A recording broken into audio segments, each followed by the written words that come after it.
my name is Nazi. Today I'm going to be talking about volume 2 of my pocket journaling series. This is my second journal that I've completed in a pocket-sized notebook. And the cover, I normally just decorate it at the end, as I've explained in my other video. Don't really decorate it prior to journaling. And it doesn't have to do anything with what's inside. The first page, as you can see, a lot of watercolor distress stains. I got distress stain happy. Here's a good little tip. If there's a lot of private information in the back, just add a project life card on the front and no one will know. A lot of distress stains. This is when I went distress stain happy, when I purchased like 20 different distress stains, trying to make it look really colorful. I stepped away from the acrylic paint for a while and I decided to test out distress stains, and I love them. This is really funny. If any of you guys are Lord of the Ring fans like I am, I had this sweater that had like a faux fur rim at the top, and it was just long and black and my hair really thick. And one day I turned and looked at my mom and she's just busted out laughing, and she said that it looked like Thorin. And looking back, I completely agree, and so that's when I knew that I had to get a haircut. So just a funny little insight on what happens in my day-to-day life. These next pages, I started adding a little bit of my own ephemera. So this is chocolate that I liked. But that's basically it. This book, oh yeah, it got Tippin happy. Look at that. So many Tippins. I had a lot to say. This was a camping trip that we took, and I wanted to document every detail. But I would need everything that I would add in here needed to have color. But it wasn't stressful. I wasn't overthinking it. I was adding color because I wanted to, not because I felt like that's what I had to do. Here's some acetate bits. All of this are inspiration from Allie Brown. This is when I first started watching Allie Brown, and she introduced me to distress stains, to the acetate embellishments, to adding Tippins. And so this was when I was inspired by her. This page, I didn't really know what to journal about, so when I don't know what to journal about, I typically draw. And so I drew an image of a woman.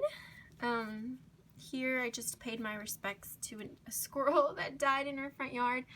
I like to journal about when an animal passes, because it's as if I'm giving their respect to them. I'm acknowledging the fact that they lived on our property, and just saying thank you and just paying their respects to heaven. Here, just talking about Star Wars, more distress stains, some acetate embellishments, and then I started getting into Inktense pencils too. This was a little spiel about Inktense, about how awesome they are. More distress stains, Tippins, acetate. That's basically what this journal consists of. This is when we went camping again. I received some happy mail.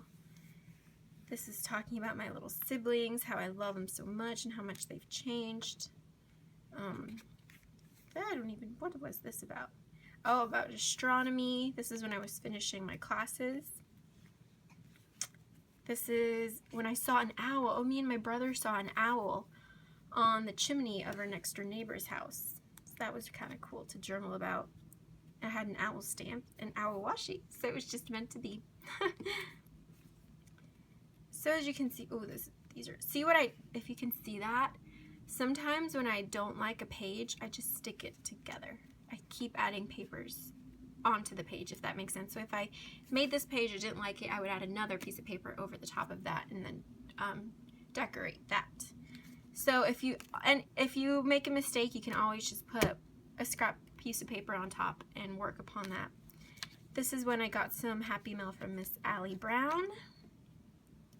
This was my brother's birthday. Our front door neighbors have bunnies, and they got out of their cage, and we were trying to help them catch them, so it's the birthday bunny catch. Got this new Star Wars movie. More Tippins. Here I got into stenciling a little bit. I skipped, no, it did skip a page. These pages were all right. I didn't really know how to mix my colors here. They were looking a little blotchy. And then here, I don't even know what happened. I think I was trying to stamp and stamping went wrong. A little bit more journaling. This is for Christmas. I liked to add these tabs to the Tippins that I would add. Here I got into adding stapling the tabs. Just thought it looks cute. Here it looks blotchy, but I still like it because I wasn't pressured to do it. I didn't feel stressed. I wasn't following rules. This is just what I wanted to do, and that's what I like. When I look back through my pages, I don't know if it's just me, but when I look back through my pages, I know which pages gave me trouble and which pages were completely like carefree and really enjoyable. And then the last page. This was New Year's Eve, and I celebrated watching Mad Max with my family, and we just couldn't stop. I know it's an action movie, but we just couldn't stop laughing because of the like really funny little innuendos that they would throw in there. I really enjoyed this volume. This is when I was going, you know, color happy, but there was no rules behind it. It was just because I was really obsessed with color. And this journal actually made me realize how much I like adding color and adding mixed media like pieces to my journaling. And this one was what inspired me to start art journaling in a bigger format, which I will film another video on that later. But I hope you enjoyed watching. Please comment, subscribe if you liked, like if you liked, and may your day be filled with peace and love. Bye-bye.